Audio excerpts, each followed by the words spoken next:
नागपूरनंतर थेट जाऊयात नांदेडमध्ये। नांदेड जिल्ह्यात उष्णतेची लाट आहे।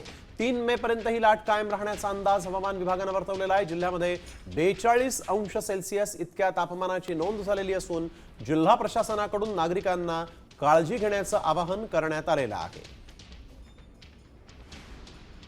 दरम्यान नांदेड शहरातून थेट आढावा घेतलाय आमचे प्रतिनिधी संजय सूर्यवंशी यांनी। वेधशाळेने वर्तवलेल्या अंदाजानुसार नांदेड जिल्ह्यात उष्णतेची लाट कायम आहे। नांदेड शहरातील अनेक भागामध्ये उष्णतेच्या लाटेमुळे अशा प्रकारे रस्त्यावर शुकशुकाट पाहावयास मिळत आहे। दुपारचं हे सत्र आहे। आपण पाहू शकतो की तुरळक वाहनं या ठिकाणी रस्त्यावरून धावताना दिसत आहेत।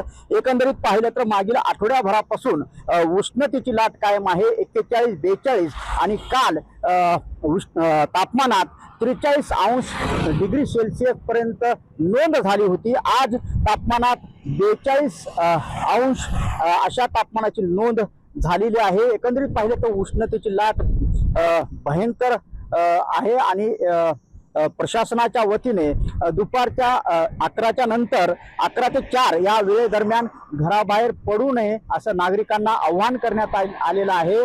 संजय सूर्यवंशी, साम टीव्ही न्यूज, नांदेड।